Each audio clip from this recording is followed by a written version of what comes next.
요한일서 4장 18절 말씀 한 절입니다.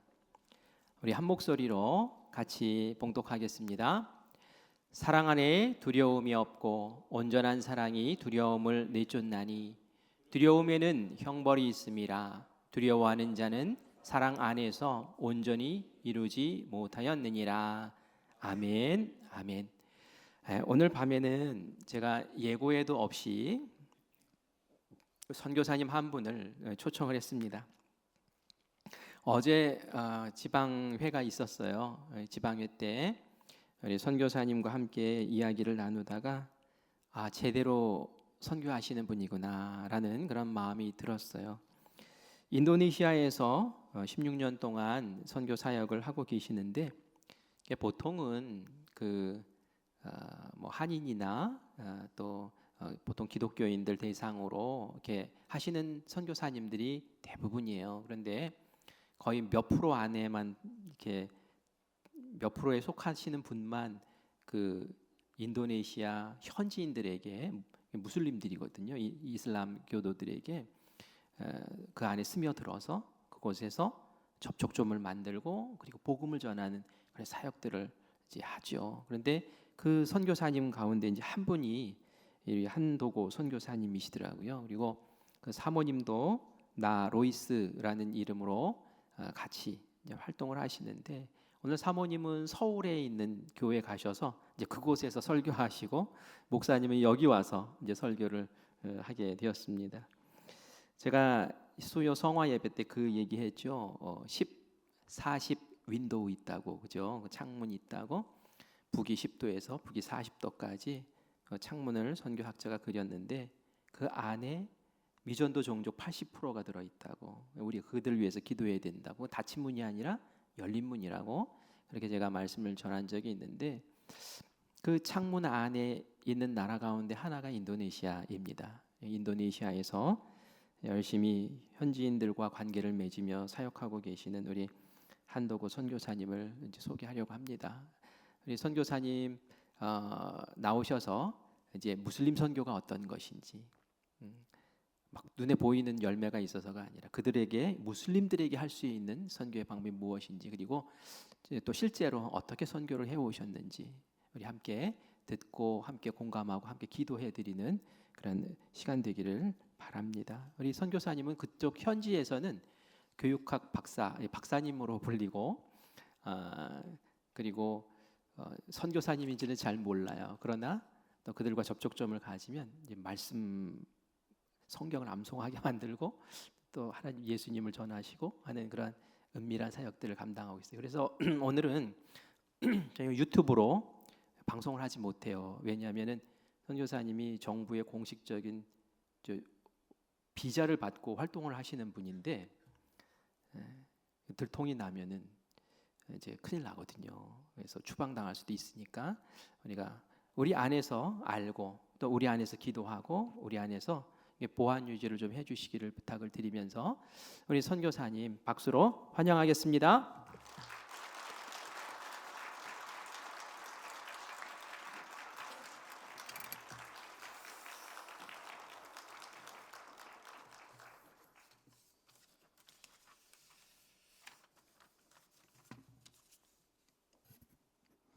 할렐루야. 반갑습니다. 사역을 할 때 제 이름을 한도고라고 그렇게 정했습니다. 원래 이름은 한혁주입니다. 빛날 혁의 기둥주, 빛나는 하나님의 불기둥과 같은 이제 그러한 삶을 살아라라고 저희 부모님이 지으셨고요. 이 이슬람 선교가 무엇인지 또 무슬림이 누구인지 이들은 또 어떻게 신앙생활을 하는지 또 기독교인으로서 우리가 그 무슬림들을 볼 때에 무엇을 배울 수 있는지 아니면 또 무엇을 위해서 기도를 해야 하는지 이 시간 짧은 시간에 함께 나누도록 하겠습니다. 우리 목사님께서 9시에 마치라고 하시는데 모르겠어요. 성령이 인도하시면 좀 더 갈 수도 있고요. 잠깐 기도하겠습니다. 참으로 좋으신 하나님, 이 시간에 하나님이 일하셨던 저 현지에서 하나님이 베푸셨던 그 일들을 함께 나누기 원합니다. 그 속에 하나님의 마음이 있고 하나님의 능력이 있고 하나님의 눈물이 있었던 그 곳을 함께 나누기 원하오니 이 시간 임재하셔서 우리 모두의 마음을 열어주시고 우리 영의 눈을 뜨게 하시어서 하나님이 원하시는 그 복음 전파의 일에 순종하며 나아가는 우리 모두가 될 수 있도록 하나님 이 시간 축복하여 주시옵소서. 모든 말씀 예수님의 이름으로 간절히 기도하옵나이다. 아멘. 잠깐 따라 하시겠습니다. 오늘 말씀 제목이 온전한 사랑이 모든 것을 이긴다입니다. 함께 따라 하겠습니다. 온전한 사랑이 모든 것을 이긴다. 한 번 더 하겠습니다. 온전한 사랑이 모든 것을 이긴다. 아멘. 잠깐 제 소개를 하겠습니다. 저는 삼척 그러면 굉장히 친근합니다. 왜냐하면 제 고향이기 때문입니다. 저는 동해교회 출신이고요. 저희 부모님이 동해교회에서 처녀총각 때부터 신앙생활을 해 오셨습니다. 그리고 동해교회에서 안수를 받고 묵호초등학교를 나오고 묵호중학교를 나왔습니다. 강릉고등학교를 나왔고요. 그 이후에 이제 신학을 하게 되는데요. 그래서 이번에 파송을 동해교회에서 이제 파송을 받게 되었고 그 지방에서 우리 광인 목사님을 만나게 돼서 이렇게 이 자리에 서게 되었습니다. 16년 전인 2009년도에 하나님의 선교의 부름을 받아서 인도네시아에 나가게 됐습니다. 이 인도네시아 그러면 한국 사람에게는 굉장히 낯선 나라죠. 어디에 있습니까? 어디에서 사역합니까? 물으면 인도네시아라고 말하면 대부분 인도요? 인도라고요? 이렇게 기억을 하세요. 근데 이 인도네시아가 인도보다 한 4배 정도는 더 중요한 나라입니다. 그래서 이름이 인도네시아예요. 네, 기억하기 쉬우시죠? 인도네시아입니다. 이 인도네시아는 한 18,000개의 섬으로 이루어졌어요. 그리고 종족이 한 300개 종족이 있습니다. 이 300개 종족이라는 말은 언어가 300개라는 얘기예요. 문화가 300개라는 얘기고, 그래서 종족마다 문화가 다르고 언어가 다릅니다. 그런 나라예요. 섬들이 굉장히 많이 있습니다. 그래서 다니기 힘들어서 대부분 다 비행기를 타고 그렇게 다니기도 합니다. 근데 이 인도네시아의 특징 중에 가장 큰 특징 중에 한 가지가 뭐냐면 세계에서 가장 많은 무슬림 인구가 있는 곳이 바로 인도네시아입니다. 우리는 이슬람 국가 그러면 대부분 사우디아라비아, 저기 중동을 생각하시는데요. 그 중동보다도 더 많습니다. 인도네시아 인구가 세계 4위입니다. 2억 8천만 명이에요. 그 중에 이 무슬림 인구가 한 86%쯤 되는데요.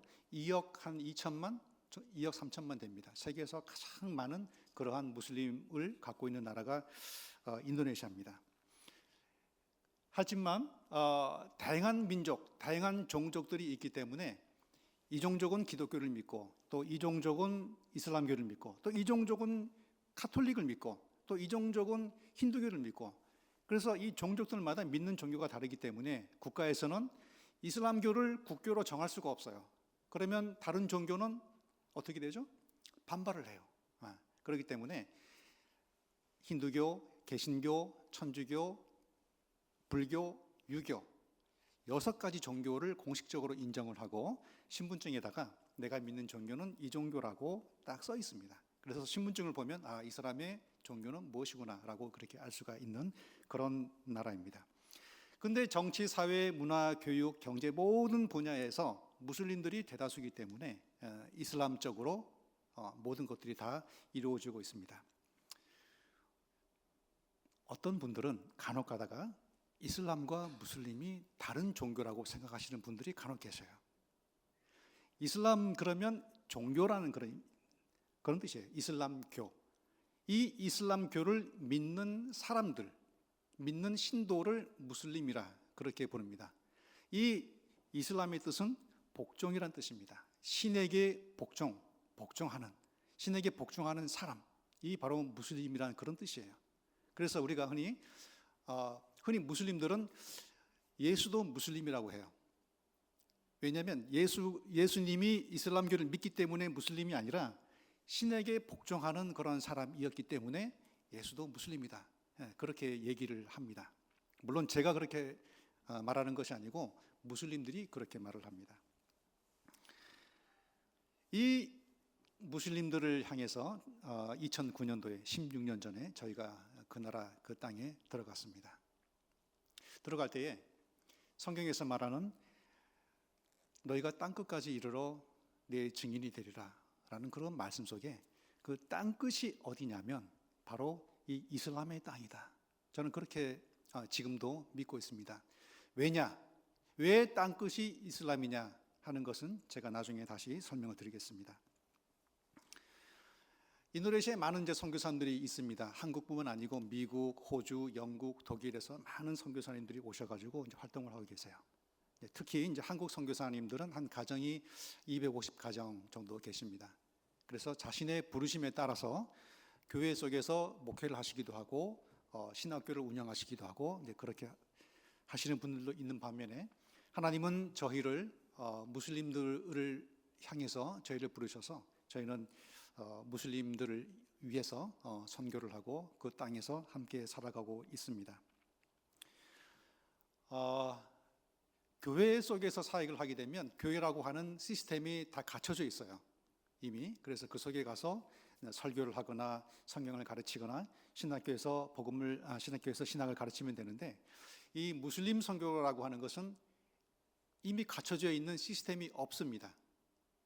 무슨 말이냐면 저희가 처음에 가서 한 1년 정도 언어를 인도네시아 언어를 배우고 소통을 해야 되니까 배우고 문화에 적응하고 환경을 익히고 하는 과정을 거친 다음에 하나님이 저희를 무슬림 선교로 방향으로 이끄셔가지고 집사람과 함께 기도하면서 무슬림 마을로 들어갔습니다. 근데 이 무슬림 마을이라고 하는 게 따로 있는 것이 아니고 저희가 있는 자바섬이 있는데요. 인도네시아의 중심지가 자바섬이에요. 자바섬. 수도가 있는 섬이 자바섬인데 크기는 한 한반도만한데 인구가 한 1억 5천만 명이 있습니다. 그런데 그 1억 5천만 명 중에 97%가 무슬림이에요. 그러니까 쉽게 말하면 100명이 있으면 100명 중에 97명이 무슬림이고 한 명이 기독교인이고 그 중에 뭐 반명이 천주교인, 반명이 힌두교인 그런 셈이에요. 그러니까 기독교인은 찾아보기가 참 힘들어요. 그래서 모든 것이 다 이제 이슬람교적으로 이루어져 있는 그런 곳입니다.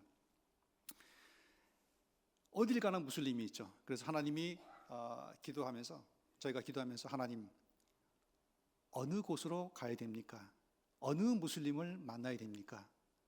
라고 기도하면서 오토바이를 타고 여러 마을 가기도 하고 하나님이 주신 땅이 이 땅일까? 하나님이 이 땅을 주셨을까?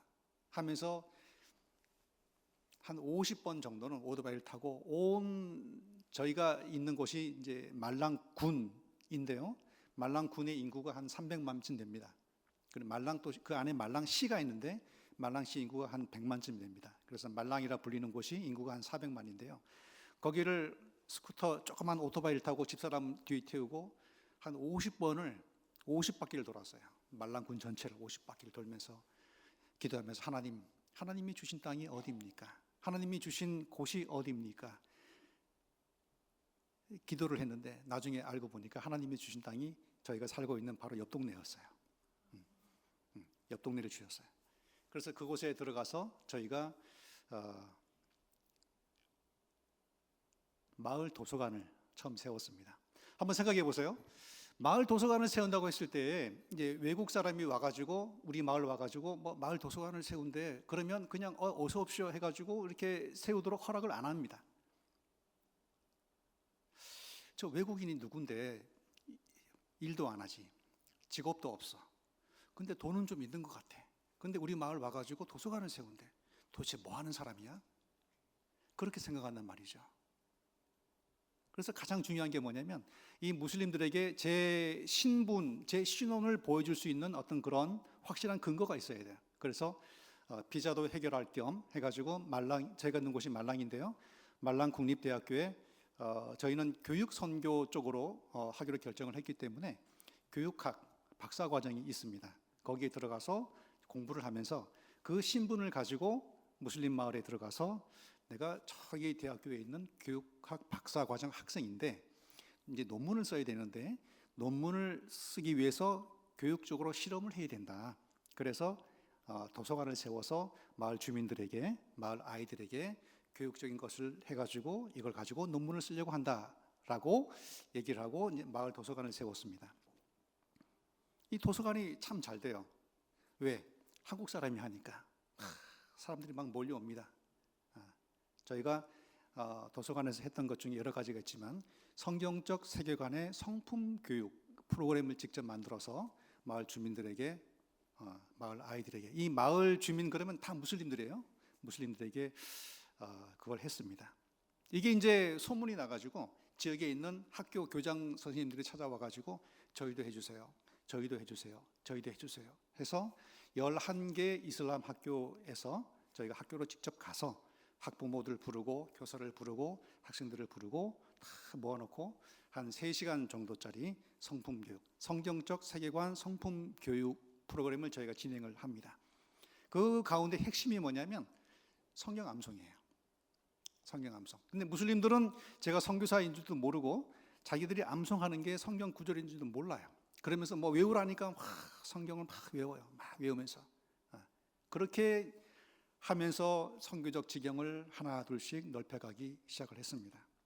자, 제가 짧은 영상을 하나 준비했는데요. 16년 동안 어떤 사역을 했는지를 3분으로 줄여봤습니다. 여러분, 16년 동안의 활동을 3분으로 줄인다는 게 굉장히 힘들어요. 그러니까 3분이지만 16년을 보고 있는 겁니다. 한번 보시겠습니다.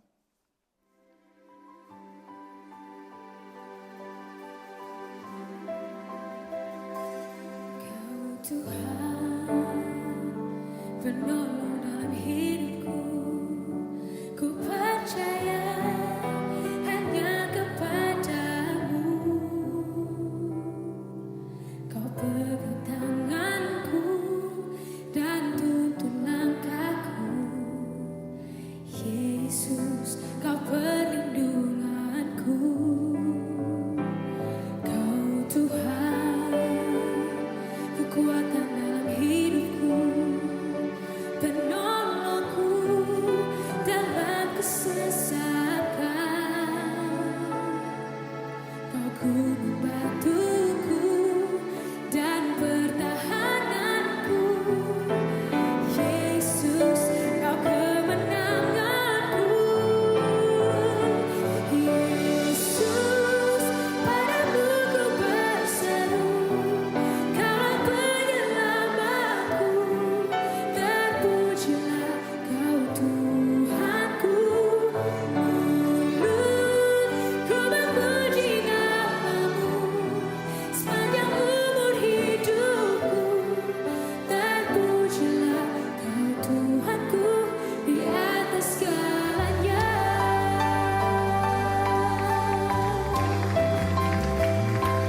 Kau Tuhan, kekuatan dalam hidupku, penolongku dalam kesesakan.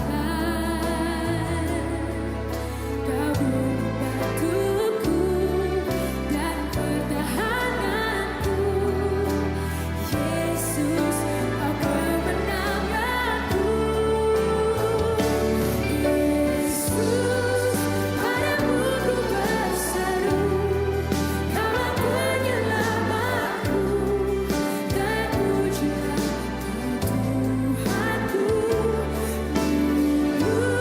Mulutku memuji namamu sepanjang umur hidupku, terpujilah Kau Tuhanku di atas segalanya.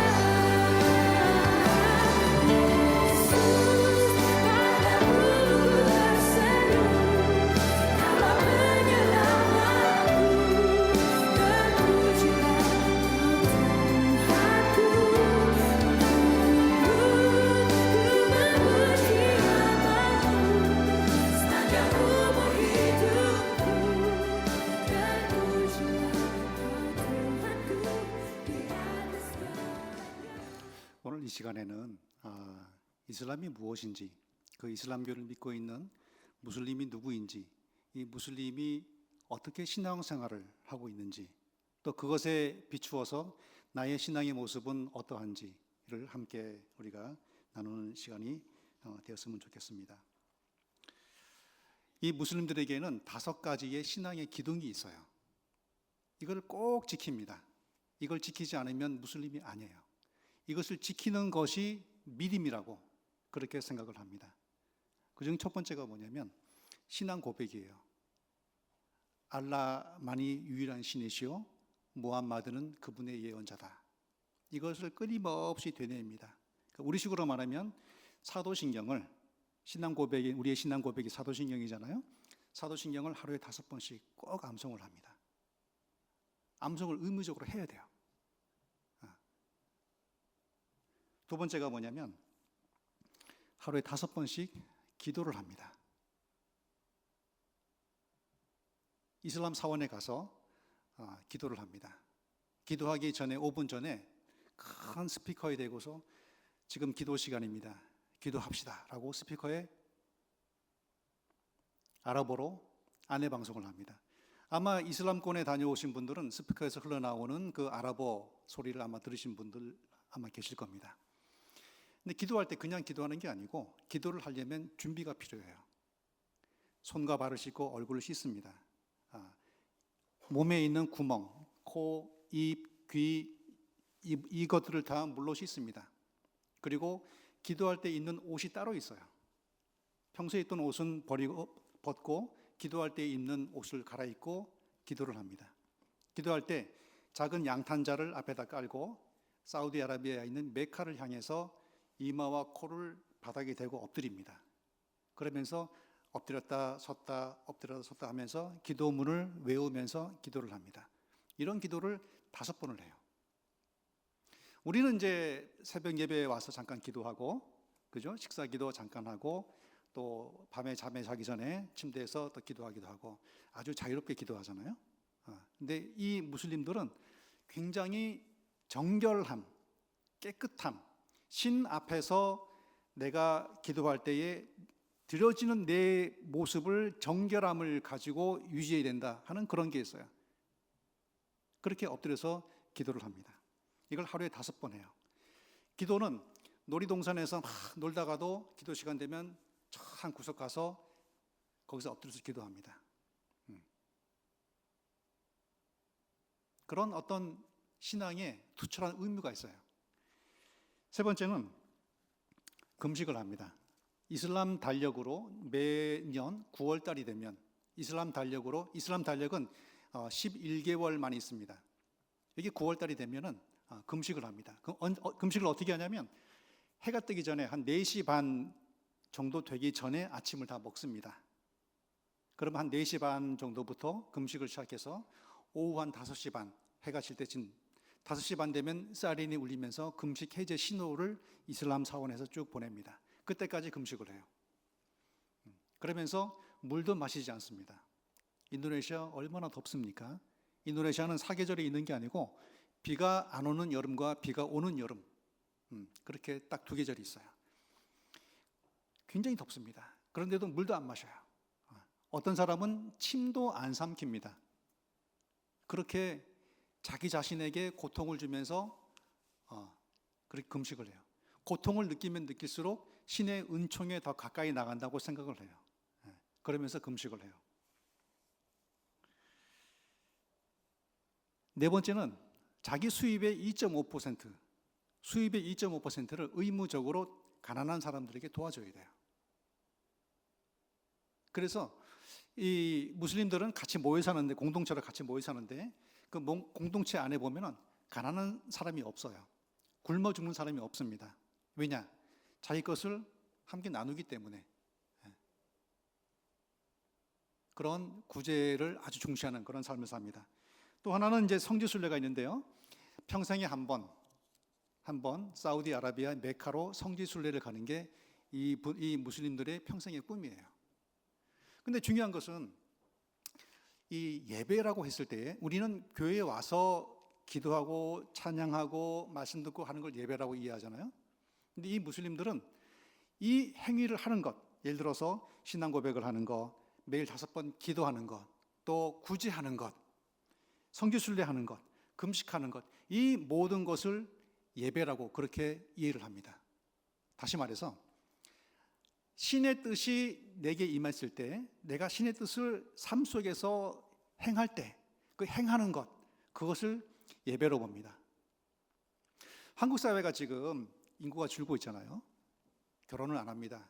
자녀도 잘 안 낳아요. 그래서 한 번은 이슬람교의 이맘하고 이제 얘기를 하다가 한국 사회는 사람들이 결혼도 안 하고 이제는 애도 잘 안 낳으려고 그래. 이제 이렇게 얘기를 제가 한 번 한 적이 있어요. 그랬더니만 이 이맘이 하는 얘기가 우리 이슬람교에서는 결혼을 하는 것도 예배다. 그렇기 때문에 반드시 결혼을 해야 된다. 신을 예배하는 거기 때문에. 또한 결혼해서 아이를 낳는 것도 예배다. 왜? 신이 그렇게 하라고 했기 때문에, 아이를 낳으라고 했기 때문에. 우리 구약 성경에도 번성하고 땅에 충만하라고 그렇게 말을 했잖아요. 그 말씀을 지키는 것, 그것을 예배라고 그렇게 이해를 하고 있어요. 그러니 이 무슬림들이 결혼을 하고 아이들을 얼마나 많이 낳습니까? 지금 저 유럽을 보면, 특히 프랑스를 보면 프랑스 인구의 거의 10%, 열에 한 명은 무슬림이에요. 오리지널 프랑스인들은 애를 잘 안 낳습니다. 근데 이 무슬림들, 이주를 하거나 이민을 가거나 아니면 자발적으로 이 무슬림이 된 프랑스인들은 아이를 많이 낳습니다. 3명, 4명 그렇게 낳아요. 왜? 신이 그렇게 하라고 했기 때문에 우리는 한다라고 하는 복종의 의무를 행하기 때문에 그렇습니다. 그러니까 이렇게 이 다섯 가지 삶 속에서 실천을 해나가는 그 모든 과정을 예배로 이해하고 그것을 지키려고 애를 쓰고 있다는 점입니다. 현지에도 교회가 있어요. 현지 교회. 인도네시아는 종교의 자유가 있어서 저희 지역에 한 말랑시, 말랑군 다 포함해서 한 150개의 교회가 있는데요. 무슬림들이 기독교인들을 볼 때에 좀 뭐라 그럴까요? 좀 거룩하지 않게 봐요. 나는 기도할 때에 씻고 옷을 갈아입고 정결한 모습으로 머리를 땅에 대고 신에게 복종하듯이 기도하는데 기독교인들은 그냥 의자에 앉아가지고 그냥 고개만 숙이고 기도한다. 그런 모습을 비교하면서 그렇게 말을 했던 이슬람교의 이맘 그러면 이슬람교 지도자입니다. 목사 같은 그런 성격이에요. 이맘이 그렇게 얘기를 해요. 그래서 우리 이슬람교가 기독교인보다 더 뛰어나 그렇게 얘기를 합니다.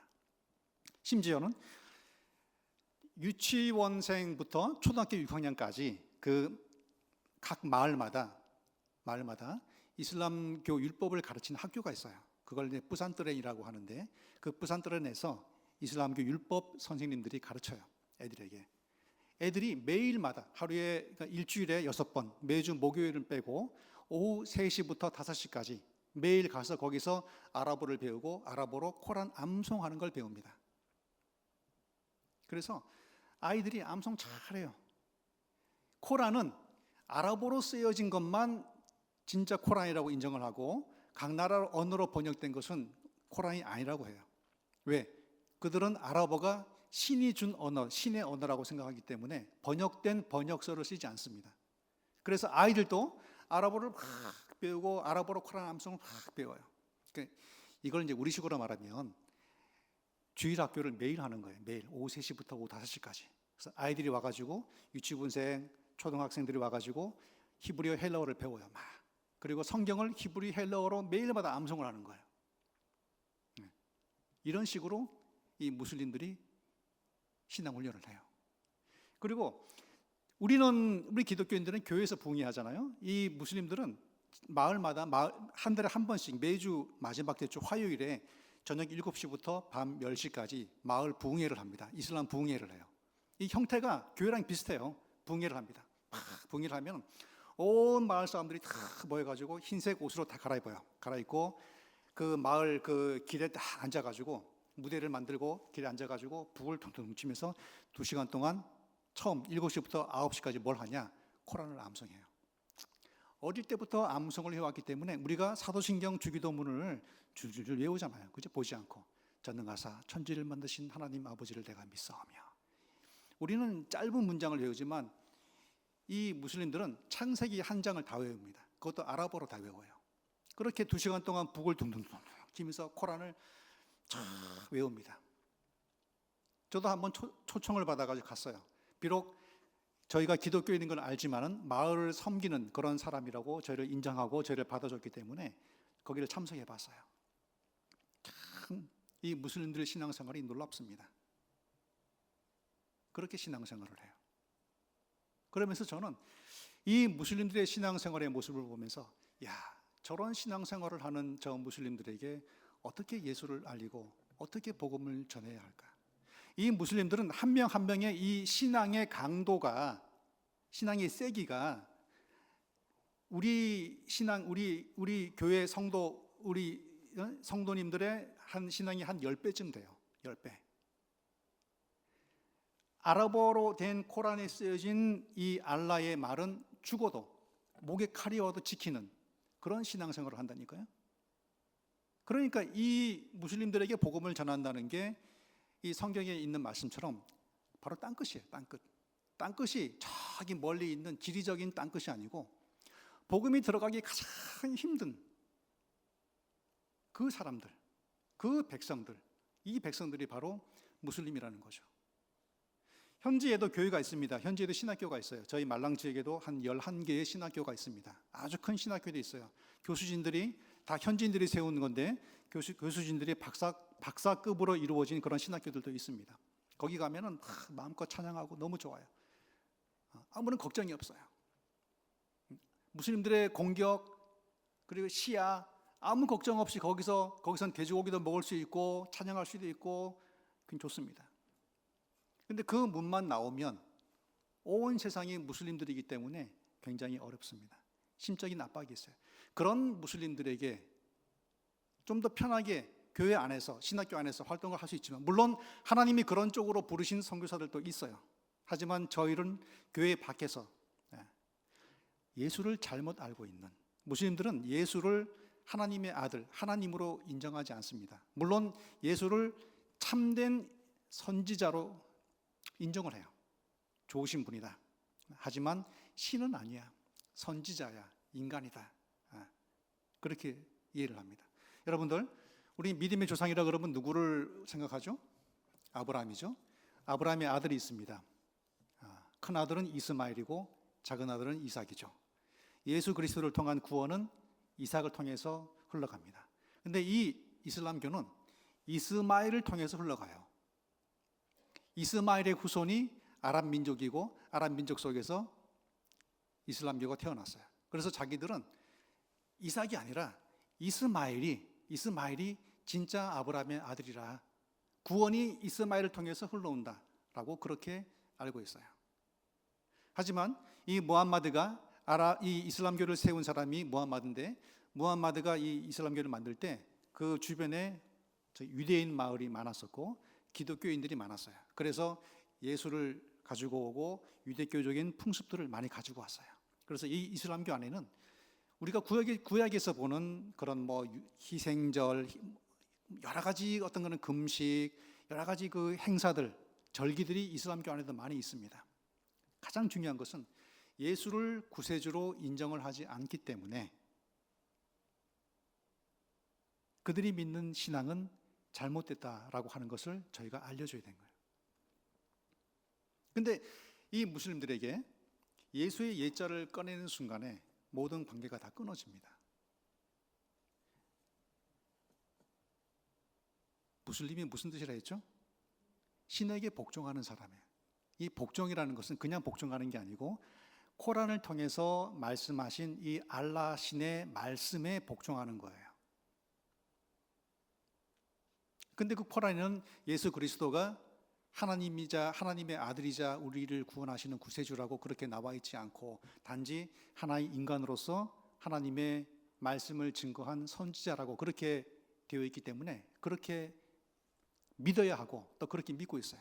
근데 그게 아니야. 예수는 우리를 위해서 죽으신 그리스도시야. 구원자셔. 이렇게 얘기를 하는 순간에 모든 게 다 끝납니다. 관계가 끝나요. 심한 사람은 테러를 하기도 하고 또 때리기도 합니다. 쫓겨나기도 해요. 이러한 과정 속에서 저희가 사역을 해왔다는 거죠. 이 무슬림들을 바라볼 때에 여러분들, 우리 성도님들 어떤 마음 듭니까? 먼저는 저는 그렇게 생각을 하고 싶어요. 신앙의 목표라고 하는 것은 우리는 흔히 나와 내 가정으로 그렇게 이해하고 알고 있잖아요. 나를 위해 기도하고 우리 자녀를 위해 기도하고 우리 가정을 위해 기도하고 우리 일터를 위해서 기도하고 물론 옳습니다. 물론 맞아요. 근데 더 큰 하나님의 마음, 세상을 품으시는 하나님의 그 넓은 사랑의 마음을 우리가 알고 이해한다면 하나님의 복음이 세상 끝까지 전파되어야 하는 그 세상 끝, 그것을 우리가 늘 품고 그것을 위해 기도하고 하나님이 행하시는 하나님의 선교에 내가 동참을 해서 함께 하나님의 선교의 자리로 나가야 한다는 그런 점이에요. 오늘 설교 본문, 설교 제목이 온전한 사랑이 모든 것을 이긴다입니다. 제가 처음에 무슬림 마을 들어갔을 때 그런 무슬림들의 모습을 보고서 너무나 두려웠어요. 우리도 그렇잖아요. TV를 보거나 뭐 신문을 보면 무슬림은 테러리스트, 그런 고정관념이 있잖아요. 무슬림은 테러를 일으키고 자살 폭탄을 들고 교회로 가서 터뜨리고, 물론 그렇습니다. 물론 맞아요.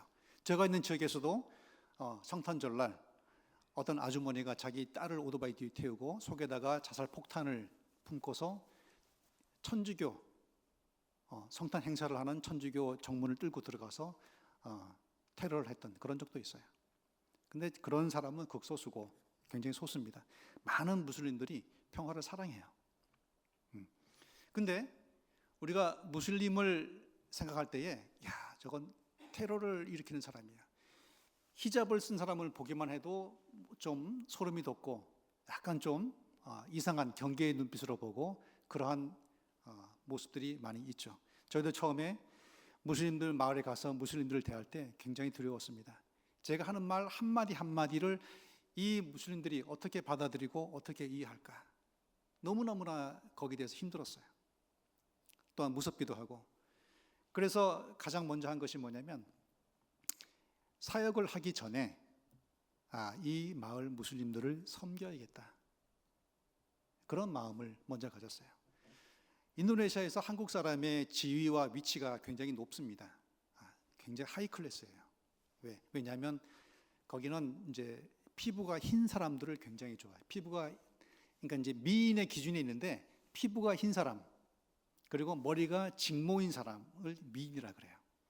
저도 처음에 몰랐는데 한 10년 정도 살다 보니까 피부를 흰 사람, 흰 피부를 가진 사람 보면은 야, 예쁘다, 이런 느낌이 들어요. 그러니까 이 무슬림들은 흰색 피부를 가진 사람, 직모를 가진 사람을 굉장히 좋아합니다. 저희 집사람이 그래요. 그런데 이 무슬림들에게 가서 가가오 방문해서 예수 믿으세요, 뭐 이렇게 전도를 못 합니다. 예수라는 말 꺼내는 순간에 당장 쫓겨나요.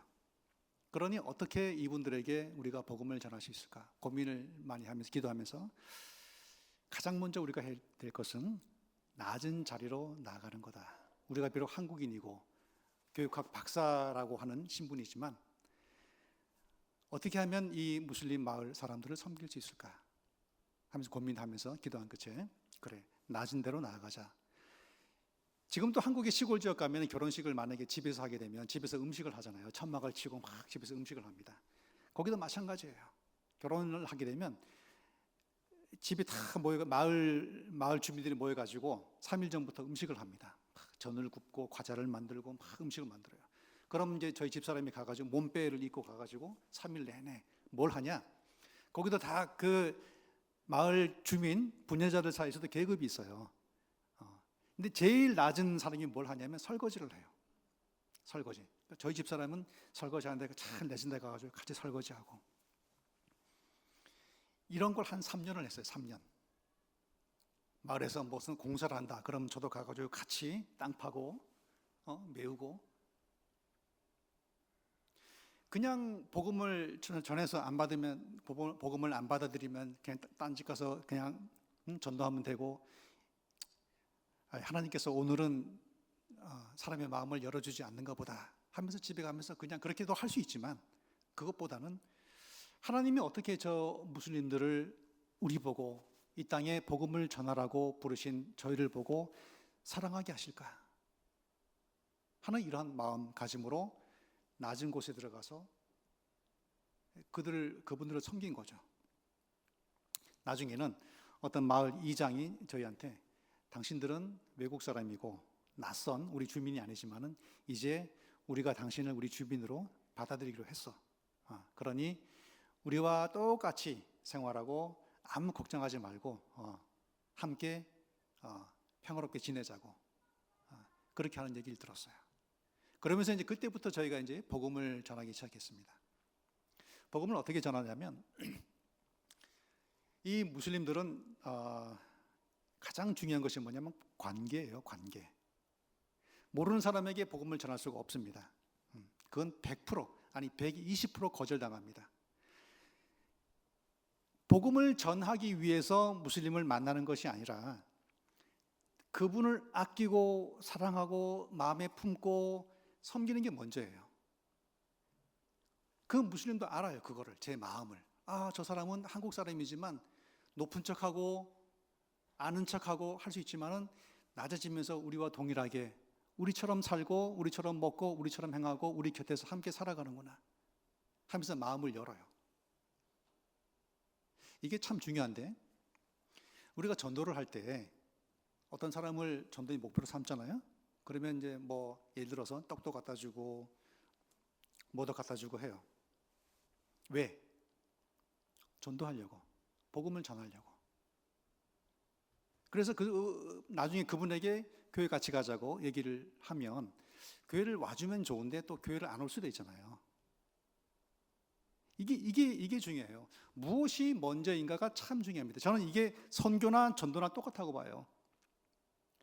내가 전도라고 하는 목적으로 그 사람을 만나는 게 먼저냐, 아니면 내가 정말로 그 사람을 아끼고 사랑하고 긍휼한 마음을 갖고 마음에 품고 그 사람을 위해 기도하고 아무런 대가 없이 정말로 내가 그 사람에게 내 무엇인가를 나눠주면서 그 사람을 사랑하는 것이 먼저이냐. 이 두 가지가 굉장히 중요합니다. 특히 무슬림들에게는 더 중요해요. 예를 들어서 내가 복음을 전하는 것을 목적으로 무슬림들에게 잘해줘요. 근데 이 무슬림이 복음을 안 받아들였어. 그럼 그 관계가 끊어질까요? 전도가 목적이라면 관계가 끊어지죠. 왜? 목적을 이루지 못했으니까 다른 무슬림에게 제가 이 사람을 버리고 딴 무슬림을 찾아야 돼요. 근데 하나님은 그걸 원치 않으신다는 거죠. 전도가 먼저가 아니고 그 사람을, 그 영혼을 사랑하는 게 목적이에요. 그 사랑하는 게 먼저예요. 처음에는 그분이 마음을 안 열지만은 제가 하는 이 사랑이 영적인 활동이에요. 영적인 활동. 영적인 활동이라 그러면 성령이 함께 하시는 활동이라는 거죠. 그러면 그 무슬림도 우리가 전도를 하려고 하는 그 대상도 우리가 사랑의 마음을, 진짜 그 영혼을 사랑하는 사랑의 마음을 가지고 접근을 하면 그 영혼이 제 영을 알아요. 왜? 그분도 영적인 존재이기 때문에. 그래서 결국에는 많은 무슬림들이 예수를 영접을 해요. 복음을 받아들여요. 왜? 그분이 그걸 알기 때문에. 이 사람이 예수를 알리려고 나한테 접근하는구나. 이거 하고 이 사람이 나를 진짜로 사랑하기 때문에, 나를 아끼기 때문에, 사랑하기 때문에 예수를 전하려고 하는구나. 그걸 안다는 거죠. 그래서 우리가 우리 이웃이나 우리 가족이나 우리 회사나 일터나에서 내가 정말 저 사람에게 복음을 전하고 싶다. 그러면 가장 먼저 해야 될 게 나를 내려놓고 그분을 품는 겁니다. 그분을 사랑하는 거예요. 아끼는 겁니다. 근데 이 과정이 길 수가 있어요. 1년이 될 수도 있고 2년이 될 수도 있고 3년이 될 수도 있고 길어요. 저는 10년에 걸려서 한 명의 예수를 모르는 사람을 예수께로 인도하는 것, 그 자체가 너무너무나 귀하다고 생각을 합니다. 그래서 저는 이 이슬람교를 믿는 무슬림 사회에서 정말로 중요한 것은 사랑이구나. 제가 오늘 읽은 본문 말씀, 요한일서 4장 18절 말씀. 사랑 안에 두려움이 없고 온전한 사랑이 두려움을 내쫓는다. 저는 무슬림들하고 대화하면서 처음에는 굉장히 두려웠어요. 내가 하는 말 때문에 이 사람들이 꼬투리 잡아가지고 쫓아내지는 않을까, 때리지는 않을까, 테러를 일으키지는 않을까. 1년, 2년, 3년, 5년 지나면서 어느 날 문득 제가 성경 말씀을 읽다가 하나님이 평소에도 아는 말씀인데 이 말씀을 제 마음에 주셨어요. 사랑 안에 두려움이 없고 온전한 사랑이 두려움을 내쫓는다. 여러분들, 복음을 전할 때 얼마나 두렵습니까? 내가 말을 꺼냈을 때 저분이 반대를 하면 어떨까? 나한테 화를 내면 어떨까? 근데 정말로 그 영혼을 사랑하면 이런 모든 두려움이 다 사라져요. 왜? 내 안에는 사랑이 있기 때문에, 그 사랑이 두려움을 내쫓기 때문에. 그래서 아까도 영상을 보셨지만은 저희는 기독교인들을 만나지 않습니다. 이게 이제 어떻게 들으면 조금 이상한 말 같기도 하지만 정말로 복음을 모르는 사람, 복음을 반대하는 무슬림들에게 복음을 전하기 위해서 무슬림들만 만나요. 근데 얼마나 처음에 무섭습니까? 두려워요. 마지막 사진을 보면 저희가 지금 이제 큰 온실에서 1년에 한 300명 정도 무슬림 청년들에게 제가 영농을 가르치는데 그 속에는 이슬람교 종교 지도자인 이맘도 있어요. 이맘 아시죠? 이맘? 이슬람 예배를 인도하는 그런 이맘이에요. 우리식으로 말하면 목사입니다. 있어요. 제가 아침마다 성경 한 구절을 얘기해요. 제가 거기에 리더이기 때문에 다 앞에 모아놓고 성경에 이런 말씀이 있다. 예를 들어서 모든 일을 하되 죽게 하듯 하라. 이런 말씀이 있죠. 현지인들 많이 게으릅니다. 잘 몰라요. 일을 할 때 주님께 하듯이 일을 해라. 성경에는 이런 말씀이 있다. 비록 너희들이 무슬림이지만은 나는 기독교인이고 성경 말씀 속에 이런 말씀이 있으니 잘 새기고 잘 듣고 하나님이 하신 말씀대로 행하자. 그렇게 말을 합니다. 이 말을 하기가 참 두렵습니다. 어려워요.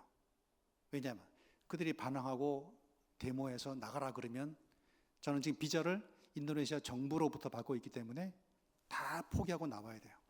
하지만 이 청년들이 제가 그 청년들을 사랑하는 걸 알아요. 일 끝나면 20명, 30명을 저희 집으로 부릅니다. 불러가지고 밥을 해 먹이기도 하고 또 일 끝나고 집에 가면은 제가 일일이 신방하면서 같이 얘기도 들어주고 알아요. 아프면 병원 데려가 주기도 하고. 중요한 것은 우리 삶 속에서 복음을 전하든 전도를 하든 선교를 하든 무엇을 하든 사랑이 먼저다. 그 사랑 안에는 그 무엇보다도 강한 힘이 있어서 내가 가장 두려워하는 것 다 쫓아내고 다 물리치고 온전히 하나님의 은혜만 임할 수 있는 그런 능력이 될 수 있다는 점입니다. 인도네시아를 위해서 기도해 주시기 바랍니다. 세계에서 가장 많은 무슬림들이 살고 있는 그런 땅입니다. 교회가 있지만 교회는 교회 안에서만 역할을 하도록 정부가 지침을 내려서 교회 밖으로 나오질 못합니다. 그렇기 때문에 선교에 있어서 현지 교회는 힘이 없습니다. 그래서 많은 선교사들이 무슬림 지역에서 저처럼 그렇게 직접 무슬림들을 대상으로 사역을 하고 있기도 합니다. 우리가 기도할 것은 이슬람 선교에 있어서 가장 중요하고 가장 강력한 것은 기도입니다. 특별히 이 기도의 지원, 기도의 능력, 기도의 힘이 없다면 선교사는 쓰러집니다. 해병대가 혹시 여기서 이제 남자분들 중에서 해병대를 나오신 분들도 있겠지만 해병대의 가장 중요한 목적은 상륙입니다. 전쟁이 일어나면은 배를 타고 가서 적진에 상륙을 해요. 근데 이미 상륙할 것을 알고서 적들이 해안에서 진지를 마련해 놓고 총을 쏘죠. 그러면 상륙하는 이 상륙 부대들이 많이 죽습니다. 근데 죽지 않는 방법이 있어요. 그게 뭐죠? 뒤에서 바다에서 군함들이 함포로 해안가에 있는 그 적진을 다 함포 사격을 해가지고 다 무너뜨리는 거예요. 그러면 이 해병대들은 죽지 않고 걸어서 상륙을 하고 진지를 점령합니다. 기도가 바로 그런 것이에요. 선교사들이 현지에서 특히 저같이 무슬림의 땅에서 무슬림들을 향해서 무슬림들을 대상으로 사역을 하지만 기도의 함포 지원이 없다면 금방 쓰러집니다. 금방 시험이 들고 금방 힘을 잃어버립니다. 아무쪼록 저는 오늘 이렇게 말씀을 전하고 떠나지만 하나님의 영이 저와 여러분과 함께 기도로 묶어주기를 원합니다. 그래서 그 기도의 힘을 통해서 선교지에서 승리하고 우리도 우리의 삶 속에서 하나님이 주시는 그 사랑의 능력을 갖고서 우리의 일터나 우리의 가정이나 우리의 자녀나 모든 것을 두려움이 없는 하나님의 승리로 이끌 수 있는 우리 모두가 되시기를 주님의 이름으로 간절히 축원합니다.